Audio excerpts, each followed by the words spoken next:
नमस्कार बालमित्रांनो. मी तुम्हाला एक प्रश्न विचारतो, त्याचं मला उत्तर द्या. सूर्य कोणत्या दिशेला उगवतो? सांगा पाहू. तर सूर्य पूर्वेला उगवतो. सूर्य कोणत्या दिशेला मावळतो? तर सूर्य पश्चिमेला मावळतो. बरोबर की नाही? मग ह्या दोन दिशा आपण फिक्स केलेल्या आहेत. तर जी पूर्व दिशा आहे त्या पूर्व दिशेच्या डाव्या बाजूची जी दिशा आहे ती आहे दक्षिण आणि पूर्वेच्या उजव्या बाजूची जी दिशा आहे ती आहे उत्तर. अशा चार दिशा आपण फिक्स केलेल्या आहेत असं गृहीत धरा. पण तुम्हाला त्याच दिशा एखाद्या सपाट कागदावर जर लिहायच्या असतील तर त्या कशा लिहिणार? तर संपूर्ण जगामध्ये ह्या ज्या दिशा आहेत त्या दिशा एखादा नकाशा काढण्यासाठी संपूर्ण जगामध्ये सगळीकडं त्या दिशा सेम आहेत, जे सारख्या आहेत. एखाद्या देशामध्ये दिशा वेगळी, दुसऱ्या देशामध्ये दिशा वेगळी असं नाही आहे. तर संपूर्ण जगामध्ये सगळीकडं सारख्याच दिशा आहेत. मग आता ह्या ज्या दिशा आहेत त्या दिशा आपल्याला व्यवस्थित समजावून घ्यायच्या आहेत. आणि याचा फायदा आपल्याला कशासाठी होणार आहे? तर याचा फायदा आपल्याला नकाशा समजून घेण्यासाठी होणार आहे. आलं लक्षात? म्हणून आज आपण शिकणार आहोत दिशा व नकाशा पाठ 13वा. तर इथं आता तुम्हाला चित्र दिसत आहे. या चित्राकडे तुम्ही व्यवस्थित लक्ष देऊन पहा.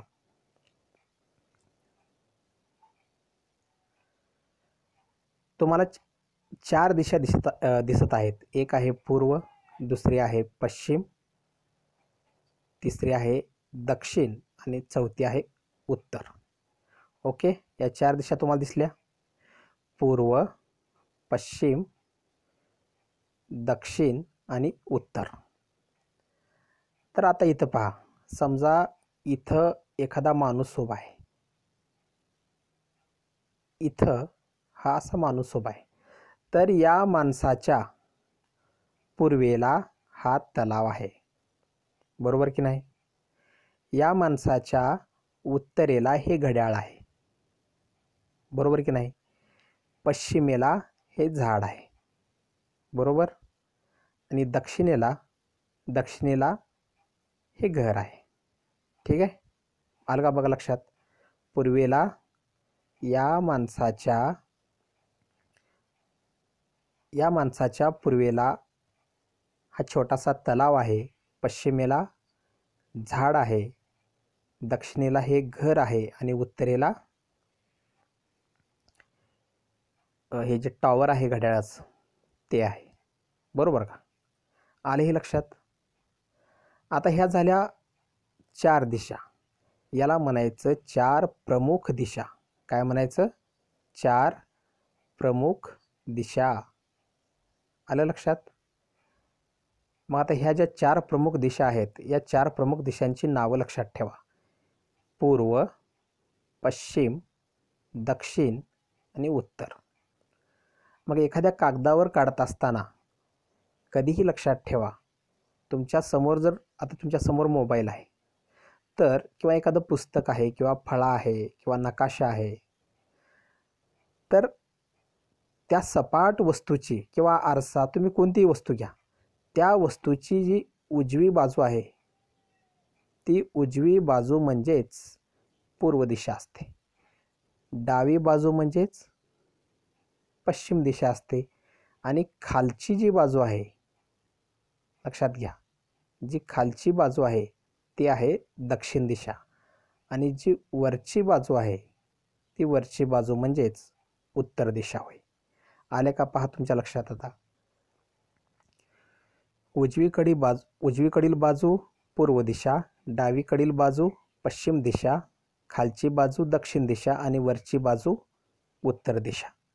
या चार दिशा तुमच्या लक्षात आल्या? ठीक आहे. आता त्यानंतर पहा, आता इथं तुम्हाला काही आणखी दुसरे घटक दिलेले आहेत. पहा, इथं हा किल्ला दिलेला आहे, इथं हा डोंगर दिला आहे, इथं ही विहीर दिलेली आहे आणि इथं हा लाईटचा पोल दिलेला आहे. मग आता तुम्ही हे पूर्व दिशेला आहेत का त्या माणसाच्या, तुम्ही असं गृहीत धरा. हा इथं माणूस आहे. या माणसाच्या पूर्व दिशेला आहे का हा किल्ला किंवा उत्तर दिशेला आहे का, तर तो नाही आहे. तर तो पूर्व आणि उत्तर यांच्यामध्ये आहे, बरोबर की नाही. यांच्या हा मध्ये हा किल्ला आहे. मग हा किल्ला आता नेमकं पूर्वेला आहे का उत्तरेला आहे, तुम्ही सांगू शकताय? नाही सांगू शकत.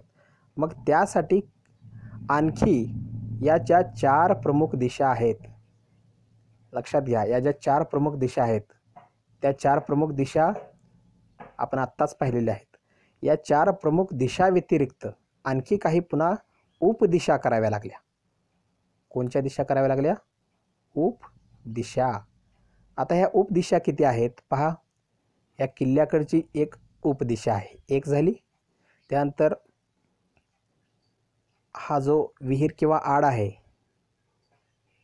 इकडे एक उपदिशा झाली, 2 झाल्या. पुन्हा हा जो लाईटचा पोल आहे या लाईटच्या पोलाकडे एक उपदिशा झाली आणि त्यानंतर या डोंगराकडे एक. अशा 4 उपदिशा 4 प्रमुख दिशांच्या मध्ये कराव्या लागल्या. आलं ना लक्षामध्ये? 4 प्रमुख दिशा पूर्व, पश्चिम, दक्षिण आणि उत्तर, आणि त्यांच्या प्रत्येकाच्या मध्ये एक उपदिशा करावी लागली.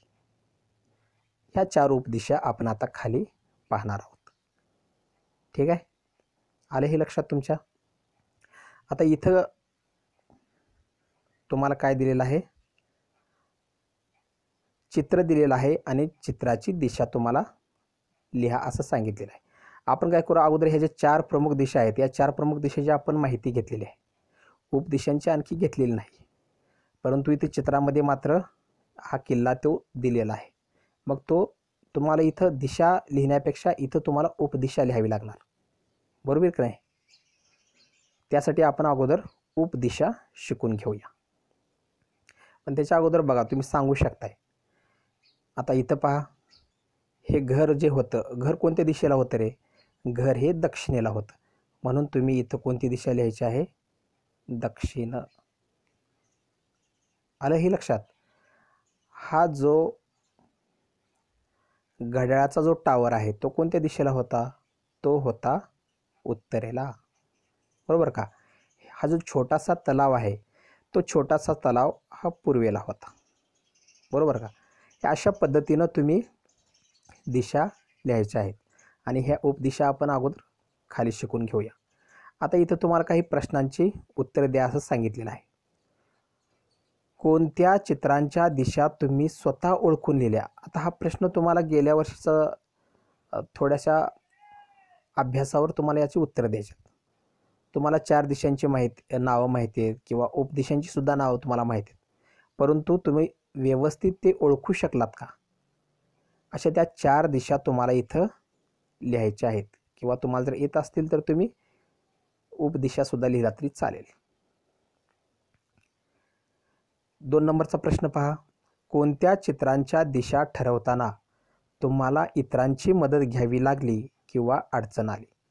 बघा, तुम्हाला एखादं चित्र लक्षातच येईना किंवा हे नेमकं कुठं आहे. समजा आता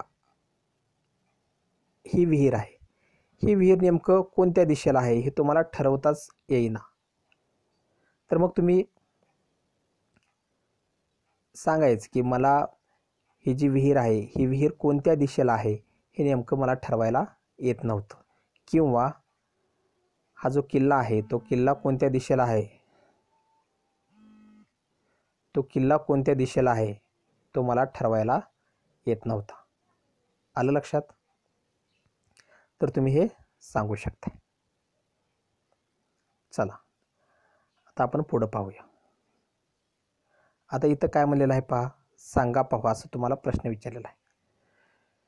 इथं जे चित्र दिलेले आहेत, डोंगर, विहीर, दिव्याचा खांब किंवा तो जो किल्ला आहे,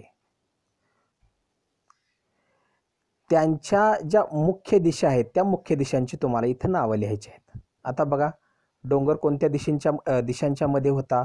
तर डोंगर उत्तर आणि पश्चिम या 2 दिशांच्या मध्ये होता.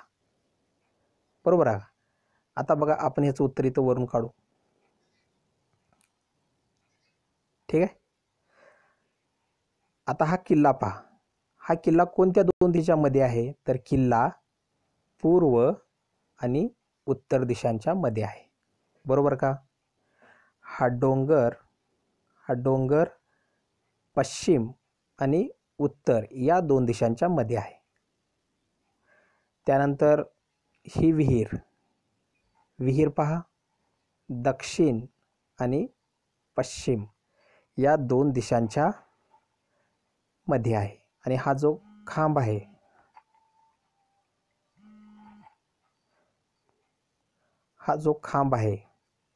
हा खांब दक्षिण आणि पूर्व या 2 दिशांच्या मध्ये आहे. बरोबर का? आलं तुमच्याही लक्षात?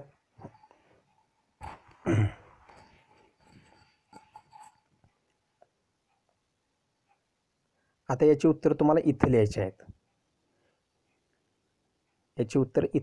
विहीर कोणकोणत्या दिशांच्या मध्ये आहे? तर पहा, विहीर इथे लिहायचं पश्चिम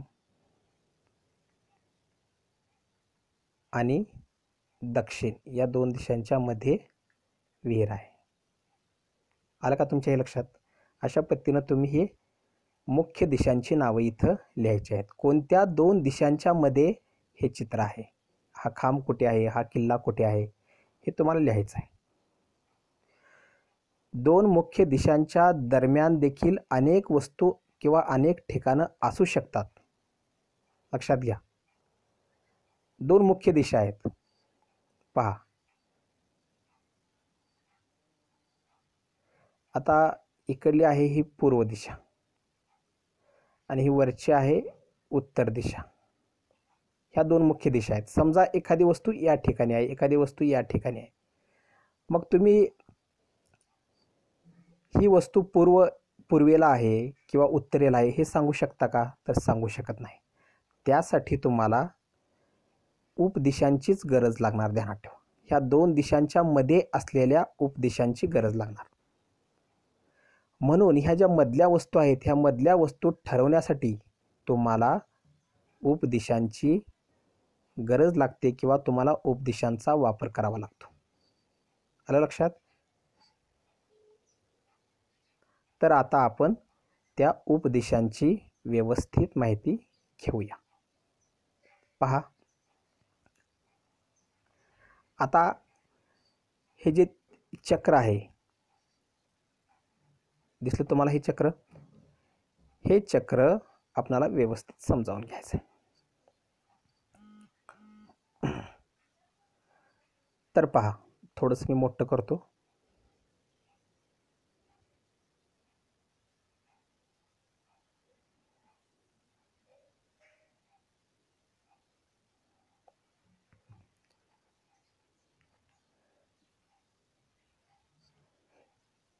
आपण प्रमुख 4 दिशा पाहूया.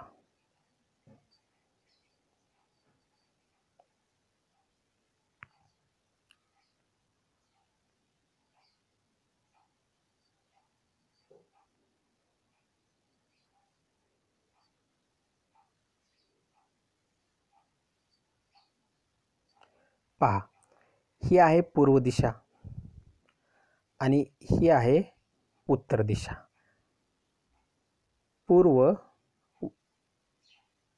उजवीकडची पूर्व आणि वरची उत्तर, ह्या 2 दिशा लक्षात आल्या.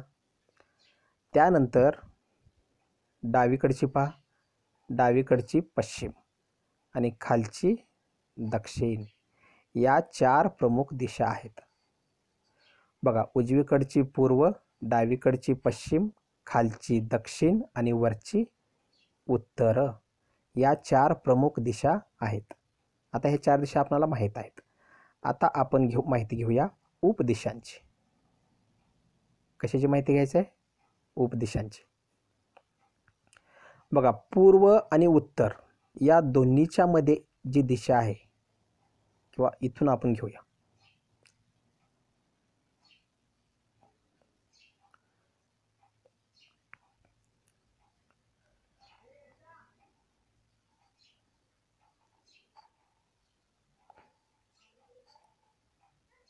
ह्या 4 प्रमुख दिशा. त्यानंतर बघा, दक्षिण आणि पूर्व यांच्यामध्ये जी दिशा आहे ती आहे आग्नेय. कोणती दिशा आहे? आग्नेय.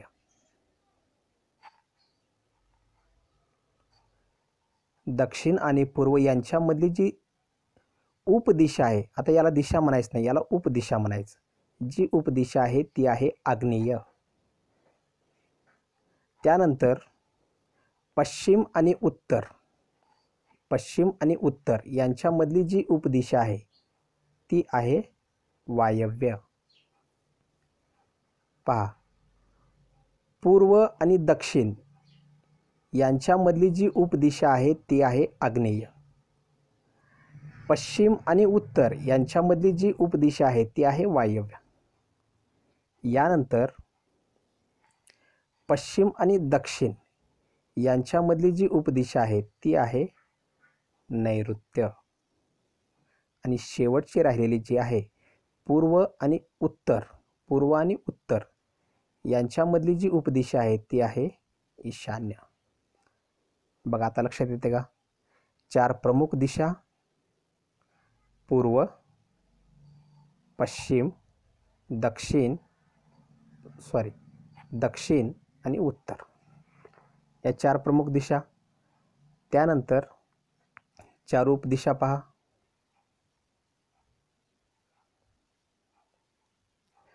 आग्नेय, वायव्य, नैऋत्य आणि ईशान्य. ओके. आग्नेय, त्याच्या विरुद्धची असलेली वायव्य, डाव्या हाताची असलेली दक्षिणेच्या नैऋत्य आणि शेवटची असलेली ईशान्य. अशा पद्धतीनं 4 प्रमुख दिशा आणि 4 उपदिशा आहेत. बघा, प्रमुख मी ज्या हिरव्या रंगानं गोल केलेल्या आहेत ना, त्या हिरव्या रंगाच्या ज्या दिशा आहेत, त्या हिरव्या रंगाच्या दिशा त्यांना म्हणायचं प्रमुख दिशा, किंवा सरळ तुम्ही दिशा जरी म्हणला तरी चालेल. ह्या आहेत मुख्य दिशा, ज्या आपण हिरव्या रंगानं रंगवलेल्या आहेत. पूर्व, पश्चिम, दक्षिण आणि उत्तर ह्या आहेत मुख्य दिशा. त्यानंतर ज्या जांभळ्या रंगानं रंगवलेल्या आहेत त्या आहेत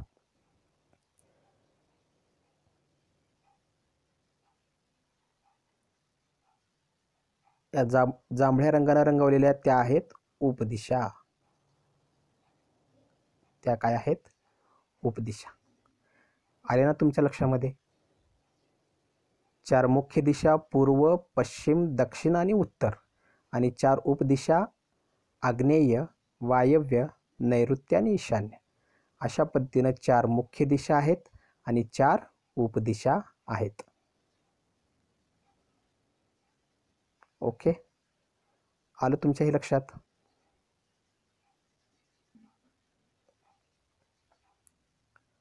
आता इथं पहा, इथे ही जी मुलगी आहे, ही मुलगी आपल्यासमोर एक नकाशा घेऊन उभी आहे आणि तिच्या उजव्या बाजूला सूर्य उगवत आहे.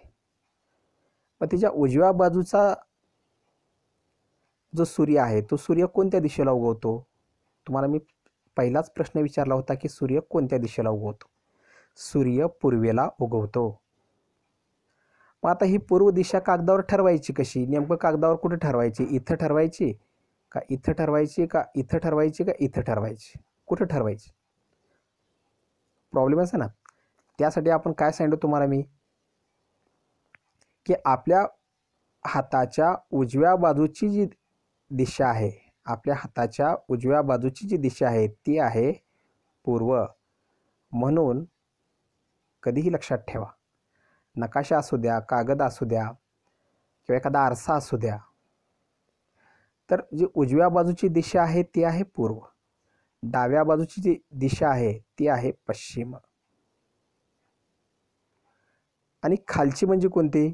पहा, ही जी दिशा आहे ना, ही दिशा आहे दक्षिण, आणि जी वरची बाजू आहे ती आहे उत्तर. आता पहा, तुमच्या लक्षामध्ये आल्या का? नकाशाच्या दिशा ह्या लक्षात आल्या का? म्हणून इथं तुम्हाला इथं कधीही लक्षात ठेवा, नकाशामध्ये उत्तर दिशा असं चिन्हानं दाखवलेली असते. अशा चिन्हानं तुम्हाला नकाशामध्ये उत्तर दिशा दाखवलेली असते. आणि कोणत्याही नकाशामध्ये वरच्या बाजूची जी दिशा आहे ती दिशा उत्तर दिशा असणार. म्हणजेच ही वरची दिशा आहे, ही वरची दिशा ही उत्तर दिशा असणार. आले हे लक्षामध्ये? आता पहा, ही जी मुलगी आहे, ही मुलगी त्या नकाशाकडे पाहत आहे. तर त्या नकाशाची जी पूर्व दिशा आहे ती तिच्या उजव्या हाताला, पश्चिम डाव्या हाताला, बघा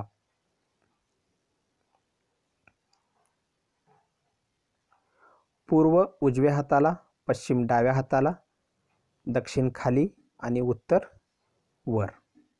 आलं लक्षामध्ये? म्हणून नकाशामध्ये कधीही 4 दिशा न दाखवता फक्त एक दिशा दाखवतात, ती म्हणजेच ही वरची दिशा. आणि ती वरची दिशा कोणती असते? ती असते उत्तर. आले हे तुमच्या लक्षात? आता ह्या ज्या दिशा आहेत, ह्या दिशा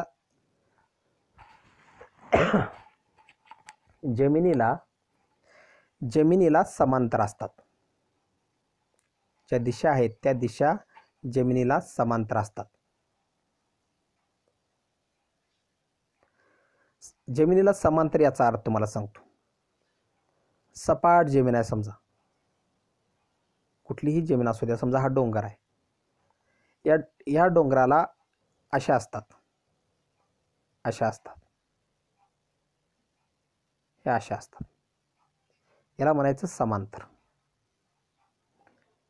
त्यानंतर समजा आता इकडली ही पूर्व झाली, त्यानंतर या बाजूची पश्चिम, या अशा पद्धतीनं जमिनीला समांतर.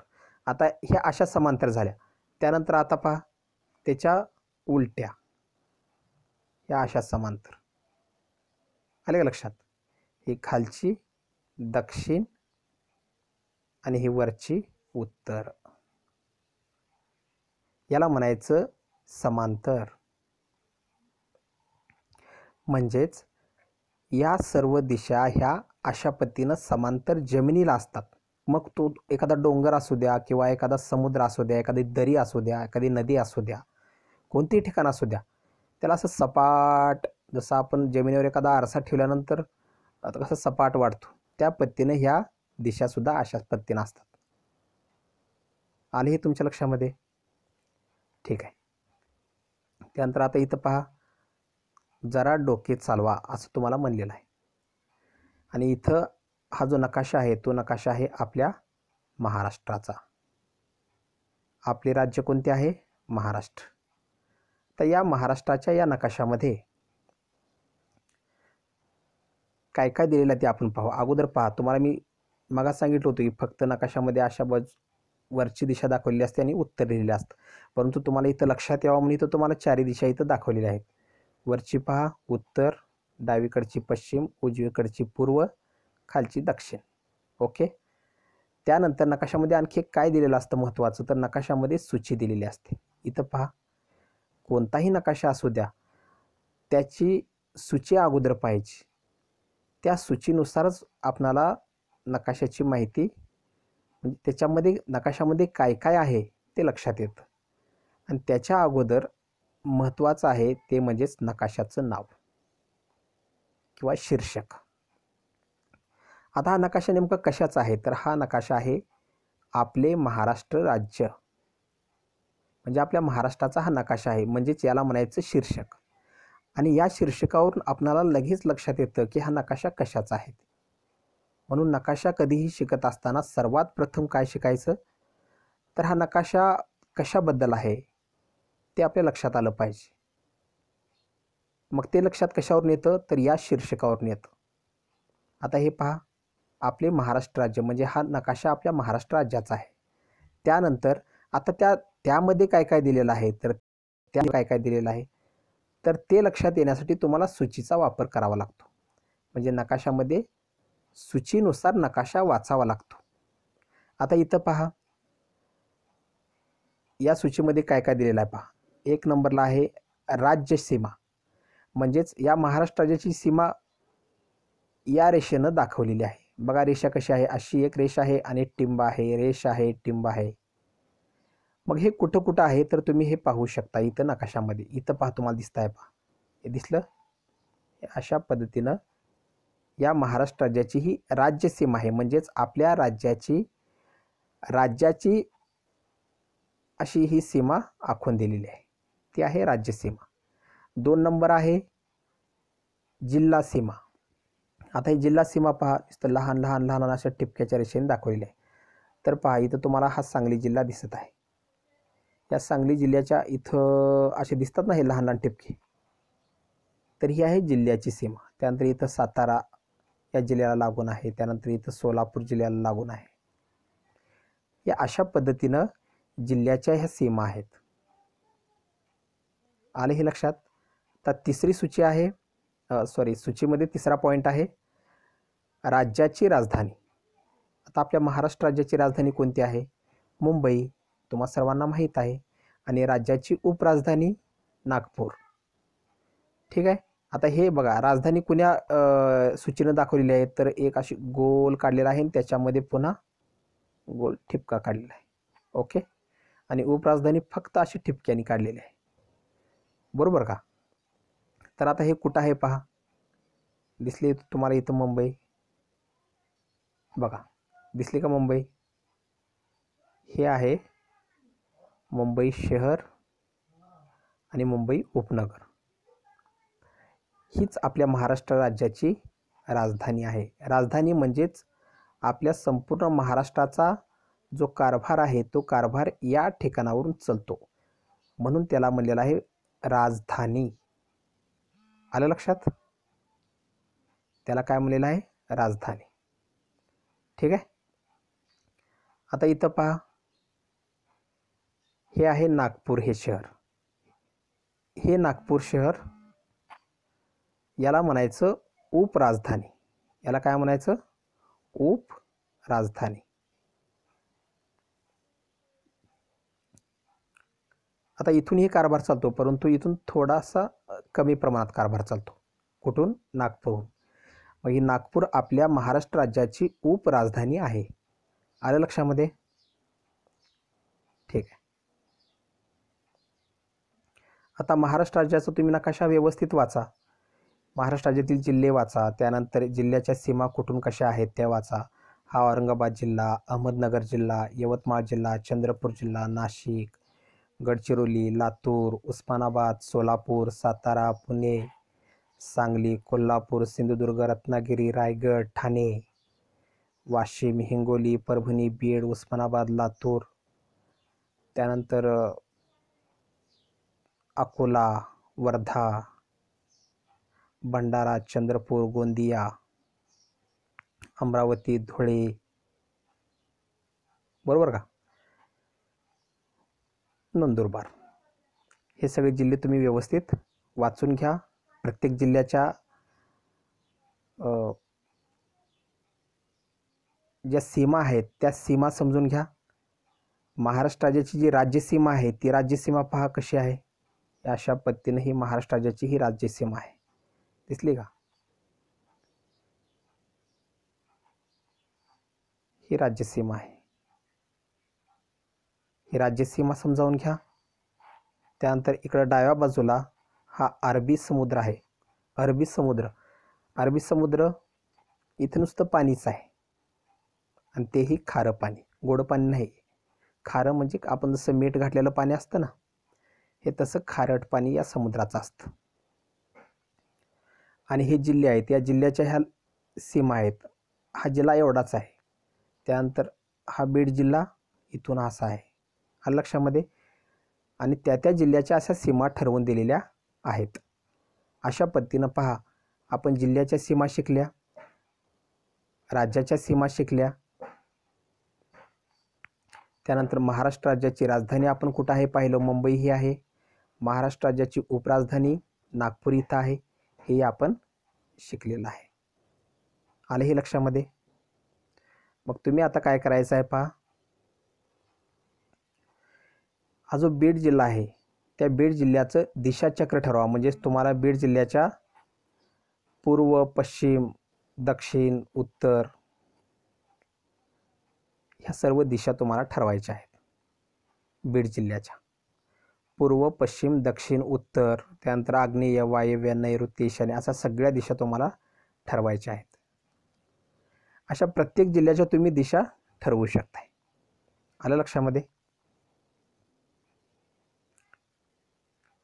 आता इथं पहा,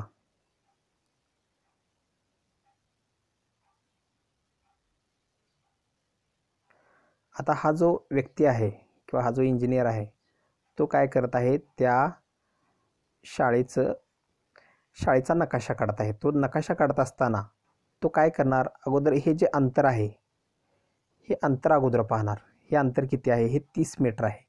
तर हे 30 मीटर अंतर तो ज्यावेळेस कागदावर काढत होता किंवा कागदावर काढणार आहे त्यावेळेस ते अंतर कसं काढणार, ते असं 30 मीटर तेवढा मोठा कागद घेईल का, तर तेवढा मोठा कागद तो घेणार नाही. तर लहानशाच कागदावर तो काय करणार, 30 मीटरचं लहान प्रमाणात, म्हणजे 30 मीटरचा जर 30 मीटरची जर शाळा असेल तर तो काय करणार, फक्त 3 सेंटीमीटर एवढंच अंतर घेणार. पहा इथं त्यानं, किंवा 30 सेंटीमीटर, 30 मीटर जर किती आपण लहानही नकाशा काढू शकतो, मोठाही काढू शकतो.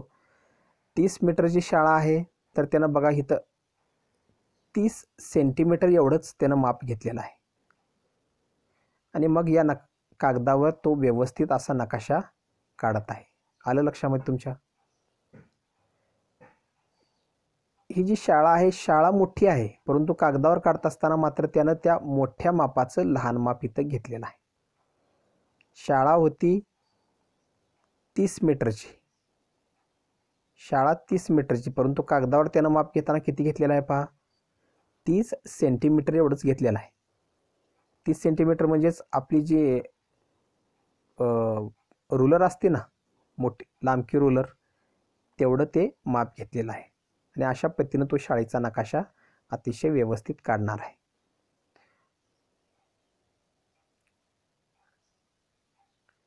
आणि अशा पद्धतीनं तो प्रमाणबद्ध असा शाळेचा नकाशा काढू शकतो.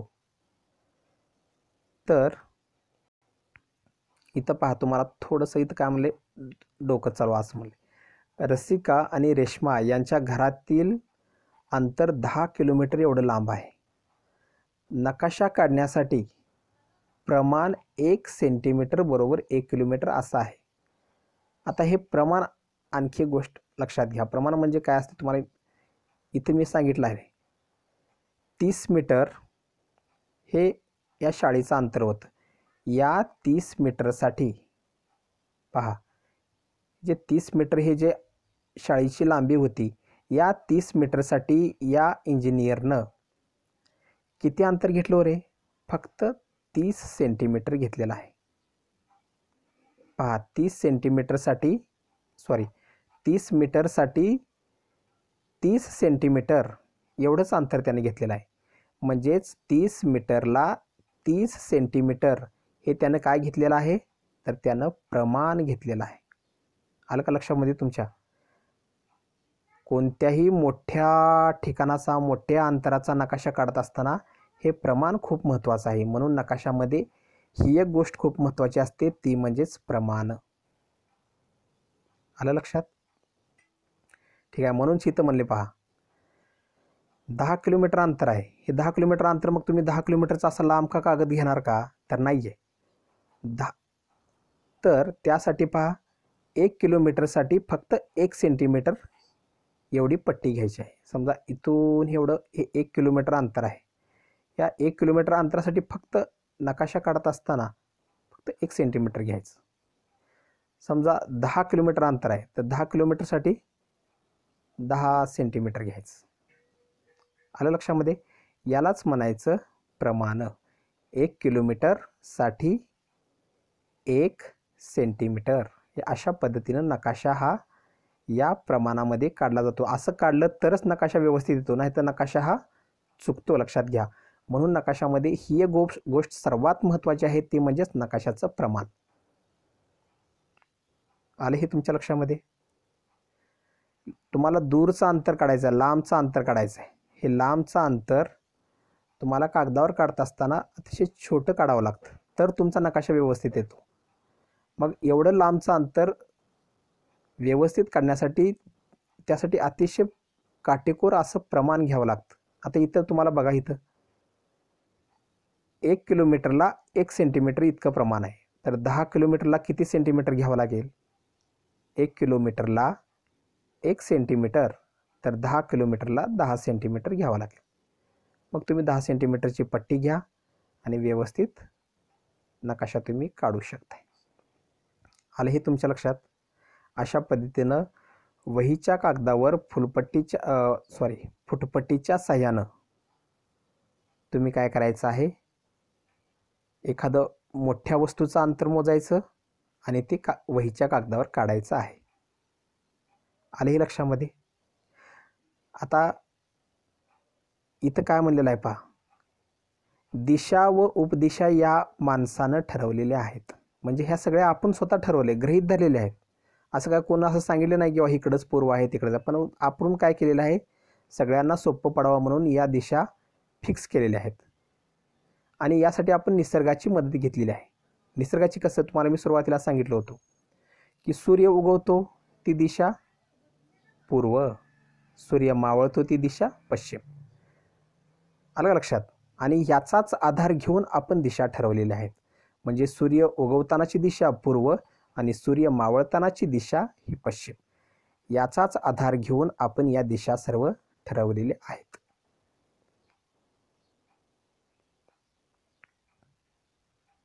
आता इथं पहा,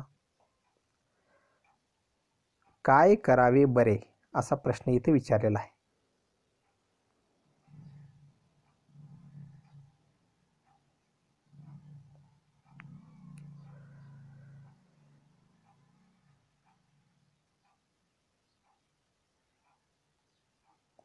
रंजना व जुली या सहलीसाठी बाहेरगावी आल्या आहेत. त्यांना त्यांच्या राहण्याच्या ठिकाणापासून उद्यानाकडे जायचं आहे. त्यांच्याकडे त्या भागाचा नकाशा आहे. ठीक आहे, त्या भागाचा नकाशा आहे म्हटल्यानंतर आपण त्या ठिकाणी ते सरळ जाऊ शकतात. तर पहा, त्यांच्या राहण्याच्या ठिकाणापासून त्यांना उद्यानाकडे जायचं आहे. त्यांचं राहण्याचं ठिकाण कुठं आहे पहा, त्यांचं राहण्याचं ठिकाण इथं आहे. रंजना व जुली यांचं राहण्याचं ठिकाण इथं आहे. आता त्यांना कुठं जायचं आहे, तर त्यांना उद्यानाकडे जायचं आहे. उद्यान कुठं आहे पहा, बघा ही उद्यान हिरव्या रंगानं जे रंगवलेलं दिसतं ना तुम्हाला, थोडंसं वर घेतो, त्यांना इकडं उद्यानाकडे जायचं आहे. मग आता इथून त्यांना इथं जायचं आहे, तर मग त्या कोणत्या दिशेला त्यांना यावं लागेल सांगा पाहू? त्यांना इथून इकडं असं यावं लागेल, बरोबर का? त्यांना या दिशेला यावं लागेल. मग ही दिशा कोणती? तर ही दिशा पूर्व आहे का? नाही आहे. तर आपण आता यासाठी आधार घ्यावा लागेल आपल्याला उपदिशांचा. म्हणजेच त्यांना कोणत्या दिशेला यावं लागेल, त्या ठिकाणापासून इथं या आग्नेय या दिशेला यावं लागेल. कोणत्या दिशेला यावं लागेल? आग्नेय या दिशेला यावं लागेल, बरोबर का? समजा त्यांना आता इथं पहा, सूची तुम्हाला मी सांगितलं होतं सूची कशी असते. सूची म्हणजे नकाशामध्ये जेवढी काही माहिती आहे ती सूचीमध्ये दाखवलेली असते. हॉटेल कुठं आहे पहा, हॉटेल इथं आहे. म्हणजेच ते हॉटेलमध्ये येऊ शकतात आणि हॉटेलमधूनच उद्यानामध्ये जाऊ शकतात आणि ते आग्नेय दिशेलाच हॉटेलही आहे. ऑफिस कुठं आहे पहा, ऑफिस इथं आहे. त्यानंतर हा जो बाजार आहे, हा बाजार कुठं आहे पहा, हा बाजार कुठं आहे पहा, बाजार इथं आहे. तर त्यांना बाजार कुठं आहे पहा, त्यांना इथं यावं लागेल. इथं आल्यानंतर मग ते बाजारमध्ये येऊ शकतात, बरोबर का?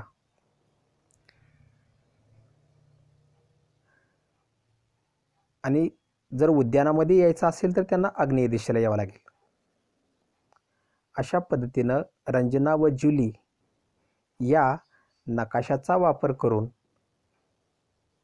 इथं हे पूर्ण उद्यान किंवा हे ठिकाण पाहू शकतात. म्हणजेच कोणतेही ठिकाण असू द्या, तुमच्याकडे जर नकाशा असेल तर त्या ठिकाणाची तुम्ही व्यवस्थित माहिती घेऊ शकताय. आलं लक्षात? म्हणजेच आपण आज काय काय शिकलो पहा, आपण आज दिशांची माहिती घेतली, उपदिशांची माहिती घेतली, दिशाचक्र म्हणजेच सर्व टोटल दिशा आणि उपदिशा त्यांची माहिती घेतली, नकाशाची प्रमाणबद्धता म्हणजेच कोणताही नकाशा हा प्रमाणात काढावा लागतो. अंदाजे नकाशा काढला की तो चुकतो, म्हणून नकाशामध्ये प्रमाणबद्धता खूप महत्त्वाची आहे. नकाशातील अंतर आणि जमिनीवरील अंतर यांचा संबंध असला पाहिजे. लक्षात घ्या, जमिनीवरलं अंतर जर 10 किलोमीटर असेल तर नकाशातलं अंतर हे तुम्ही 10 सेंटीमीटर घेऊ शकताय, 10 मीटर घेऊ शकताय, परंतु 10 मीटर घेतल्यानंतर कागद मोठा होईल ना, म्हणून 10 किलोमीटरसाठी 10 सेंटीमीटर असं लहानसं माप, म्हणजेच मोठ्या मापासाठी लहान माप कागदावर घ्यावं लागेल. त्याला म्हणायचं प्रमाणबद्धता. ही प्रमाणबद्धता नकाशामध्ये असलीच पाहिजे, नाहीतर नकाशा हा चुकतो. आलं लक्षात? अशा पद्धतीनं आपण आज नकाशाची अतिशय व्यवस्थित माहिती घेतलेली आहे. जर तुम्हाला नाही समजलं तर तुम्ही परत पाहू शकताय. धन्यवाद.